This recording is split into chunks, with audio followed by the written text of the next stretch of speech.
Good morning student. आज हम lesson number 11 alcohol, phenol और ईथर में आज हम पढ़ेंगे फिनॉल। ठीक है, फिनॉल इससे पहले हमने एल्कोहल पढ़ा है जो कि आपका एलिफेटिक कंपाउंड था, हाइड्रोक्सी समूह का एलिफेटिक कंपाउंड था। आपका जो फिनॉल होता है, फिनॉल आपका है ना हाइड्रोक्सी कंपाउंड का एरोमेटिक कंपाउंड होता है। ठीक है, फिनॉल को हम ArOH के द्वारा हम बताते हैं। ठीक है, यहाँ पर आपका AR क्या होता है, एरोमेटिक कंपाउंड होता है। सबसे सिंपल जो हम फिनॉल की बात करें तो हमारे पास ये वाला फिनॉल जो होता है, बेंजो फिनॉल होता है, ये इंपॉर्टेंट है। सबसे मतलब किसी भी फिनॉल का बेहतर कंपाउंड होता है जिसके द्वारा क्या होता है, सभी फिनॉल से क्रिएटेड होते हैं ना। जो बेंजीन रिंग के साथ ये OH ग्रुप जो जुड़ा होता है, डायरेक्टली बेंजीन रिंग के साथ जुड़ा होता है, ये आपका क्या कहलाता है, फिनॉल कहलाता है। इस प्रकार फिनॉल को क्या कह सकते हैं, फिनॉल किसी बेंजीन के हाइड्रोक्सी उत्पन्न जो होते हैं वो आपके क्या कहलाते हैं, फिनॉल कहलाते हैं। इसको हम ArOH के द्वारा प्रदर्शित करते हैं। जैसे कि सिंपल से फिनॉल से होते हैं, और फिनॉल की बात करें हम, ठीक है, तो इसको हम क्या कहते हैं, फिनॉल कहते हैं। फिनॉल के और हमारे पास प्रतिस्थापी होते हैं, जैसे कि बेंजीन रिंग के साथ एक का आपका क्या हो जाता है, OH जुड़ा होता है। यदि एक और आपके साथ इसके साथ अगर OH जुड़ जाता है, ठीक है, तो हम इसको नाम दे देते हैं केटेलॉग। ठीक है, लॉग इसका नाम हो जाता है। ठीक है, तो ये आपके क्या है, बेंजीन रिंग के साथ जितने आपके हाइड्रोक्सी समूह जुड़ते जाएंगे, आप उसका क्या हो जाता है, उतने उसके हाइड्रोक्सी प्रतिस्थापी प्राप्त होते जाएंगे। ठीक है, और भी एक एग्जांपल देखें हम, तो यहाँ पर हमारे पास जो होता है OH, ठीक है, ये आपका देखा जाए तो इसका नाम क्या है, 2-मेथिल फिनॉल है ना, जो 1 और 2 का मेथिल ग्रुप है आपका, तो इसको क्या कहेंगे, 2-मेथिल फिनॉल, 2-मिथाइल फिनॉल इसका नाम हो जाएगा। ठीक है, तो ये होते हैं आपके फिनॉल जो कि बेंजीन के डेरिवेटिव्स होते हैं, बेंजीन के प्रतिस्थापी होते हैं। ठीक है, अब बात करते हैं इनके नामकरण की बात करें। ठीक है, तो नामकरण के लिए हम देखते हैं, तो यहाँ पर देखें हम कुछ कंपाउंड देखें, जैसे कि आपको ये कंपाउंड है आपके पास OH, ठीक है, और आपके इसके साथ कोई मिथाइल ग्रुप जुड़ा हुआ, ठीक है, तो हम इसको क्या नाम दे सकते हैं, जो जहां से हमारा बेंजीन रिंग में जहां से OH यानी हाइड्रोक्सी ग्रुप जुड़ा है, वहां से हमको कार्बन का नंबर 1 देना है, और उसके बाद फिर क्या करना है हमको, उसके बाद जिधर कोई प्रतिस्थापी समूह जुड़ा हुआ होता है उधर आपको क्या करना है, नंबर 2 देना है, 3, 4, 5 और 6। इस प्रकार जब इसका नामकरण करेंगे हम, तो ठीक है, नामकरण करने पर हमारे पास जो ये मिथाइल ग्रुप है ये कितने नंबर पे है, 2 नंबर पे। ठीक है, तो 2 नंबर पे होने की वजह से हम इसको क्या कहेंगे, 2-मेथिल या 2-मिथाइल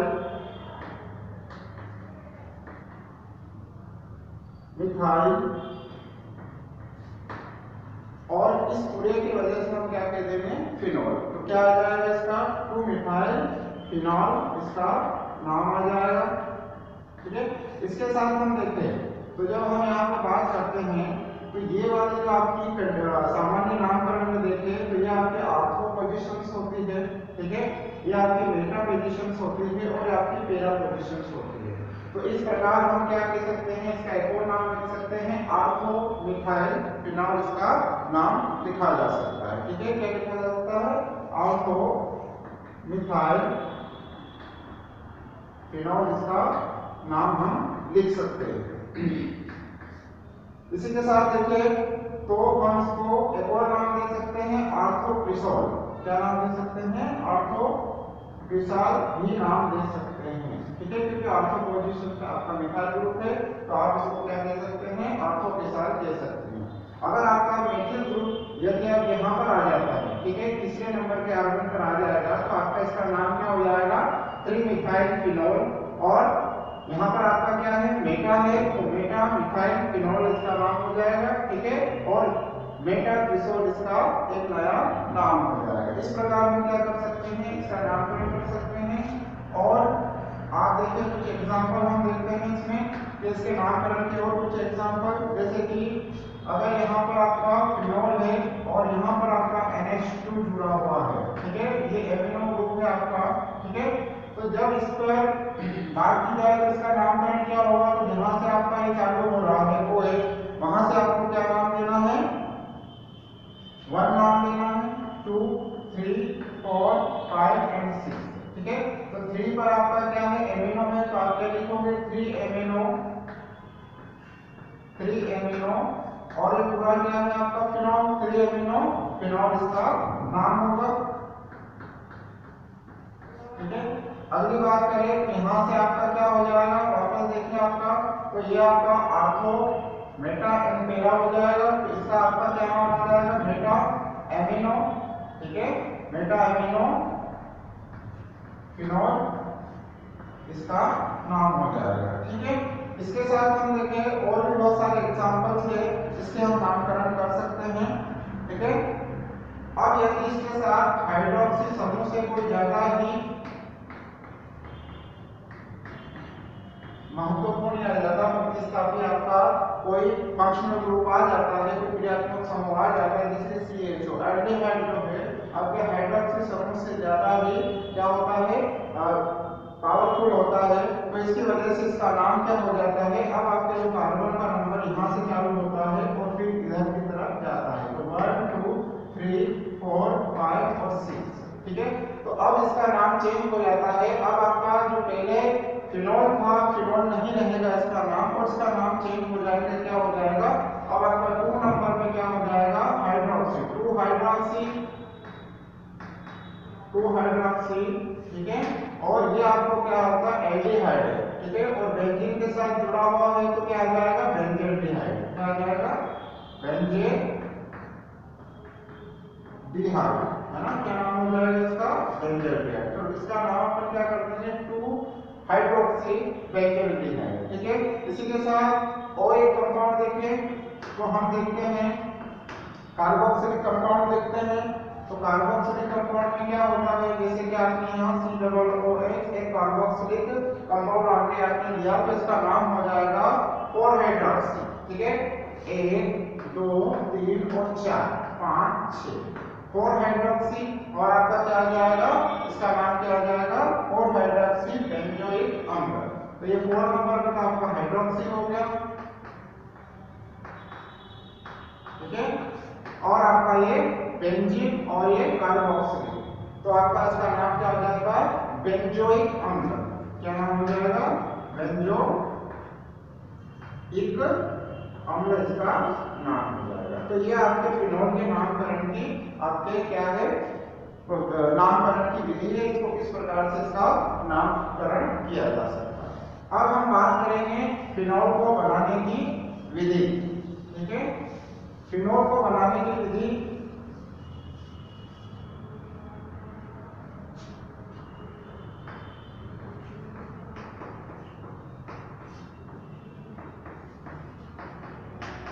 फिनोल बनाने की विधि,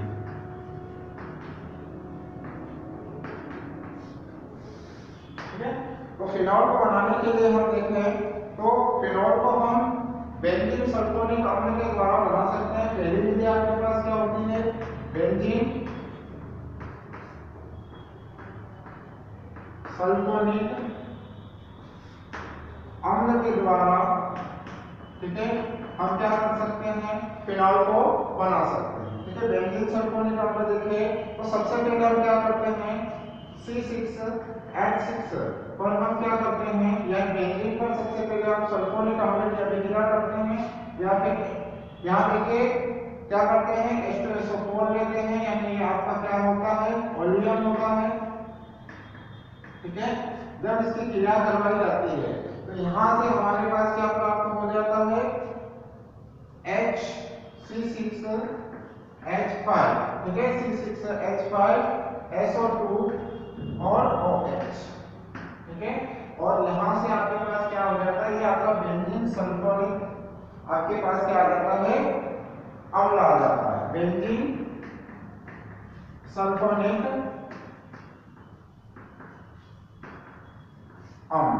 ठीक है, अब आगे क्या होता है, आगे यह होता है कि जब इसके हम NaOH के साथ किसी क्षार के साथ अभिक्रिया करवाते हैं, ठीक है, तो किसी क्षार के साथ जब अभिक्रिया करवाते हैं तो हमारे पास क्या जाता है C6H5SO2, ठीक है, और आपके पास आ जाता है ONA, ठीक है, क्या होता है इसमें, ठीक है, यहाँ से आपका क्या हो जाता है OH और यहाँ से H यानी -H2O हो जाता है, ठीक है, तो ये आपका क्या आ जाता है और Na यहाँ के आपके साथ आकर जुड़ जाता है, तो इसका नाम हो जाता है सोडियम बेंजीन सल्फेट, इसका नाम हो जाता है बेंजीन,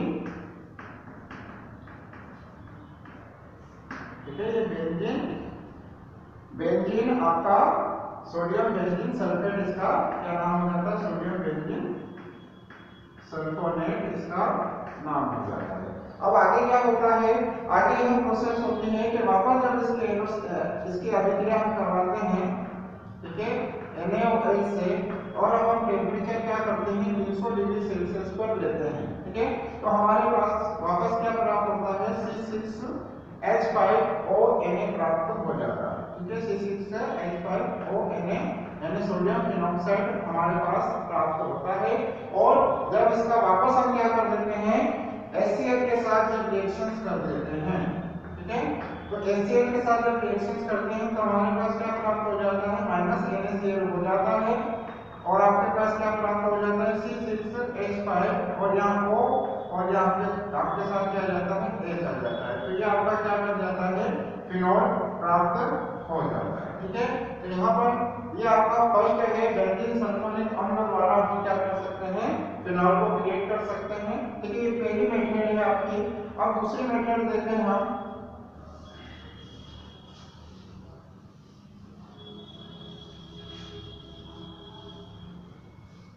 दूसरी जो आपकी मेथड है यह एरोमेटिक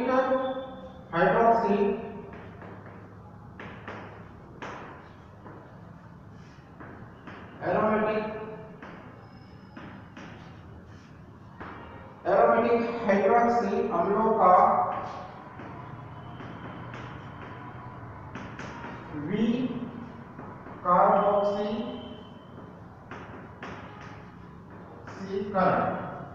विकार्बोक्सीकरण के द्वारा भी हम क्या कर सकते हैं फिनॉल को बना सकते हैं। जैसे कि हम देखते हैं यहाँ पर आपका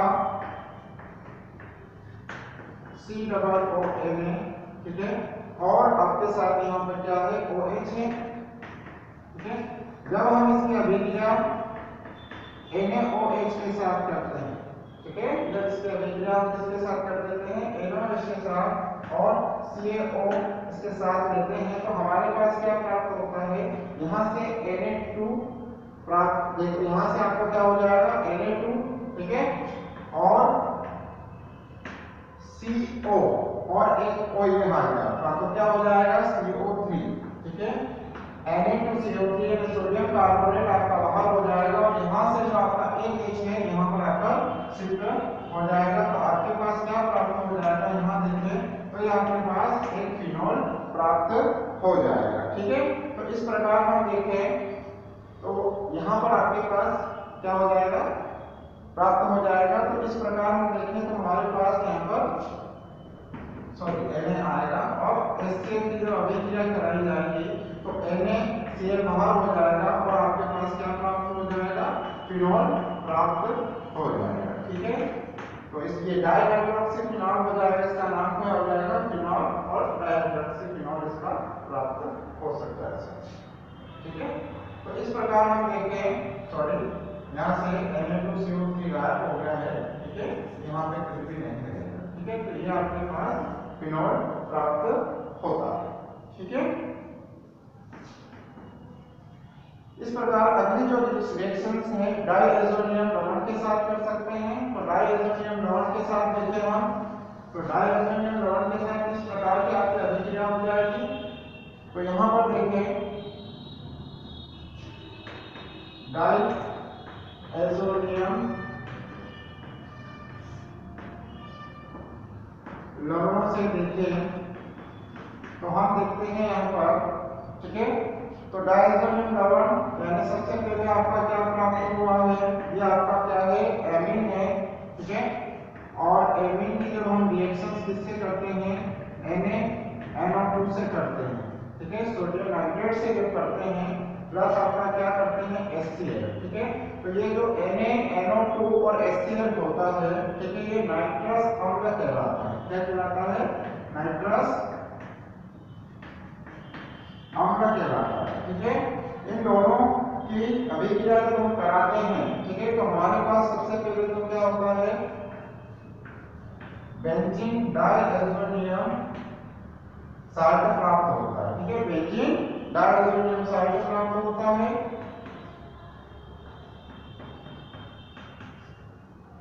बेंजीन डायज़ोनियम साल्ट,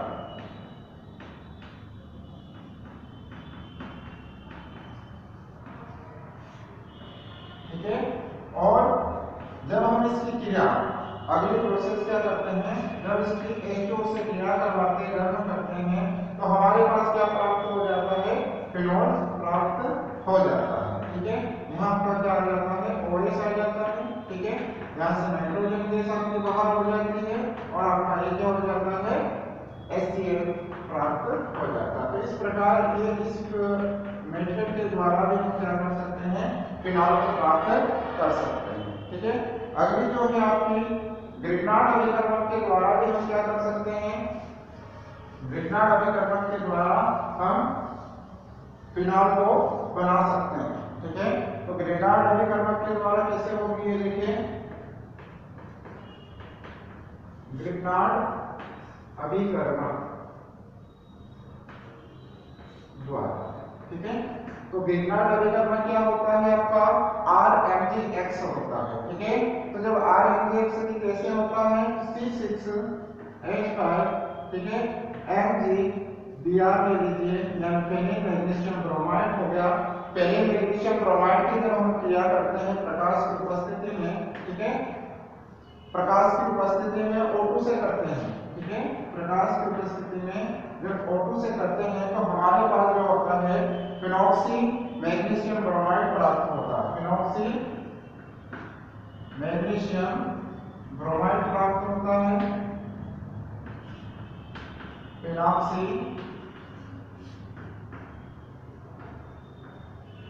मैग्नीशियम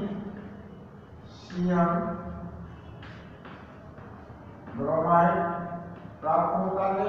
और जब इसका हम क्या कर देते हैं, HCl के साथ रिएक्शन कर देते हैं, ठीक है। तो HCl के साथ रिएक्शन करने से क्या होगा, यहाँ से ये जो H है इस OH के साथ जुड़ जाएगा, C6H5, ठीक है, C6H5 O के साथ आपका क्या आ जाएगा, H, और आपके पास क्या बच जाएगा, MgCl Br आपके पास बच जाएगा। तो ये आपके पास क्या बच जाएगा, आपका फिनॉल प्राप्त हो जाएगा। तो ये आपकी विधियां हैं, फिनॉल को बनाने की कुछ विधियां हैं, तो इस प्रकार आप इसको बना सकते हैं, ठीक है।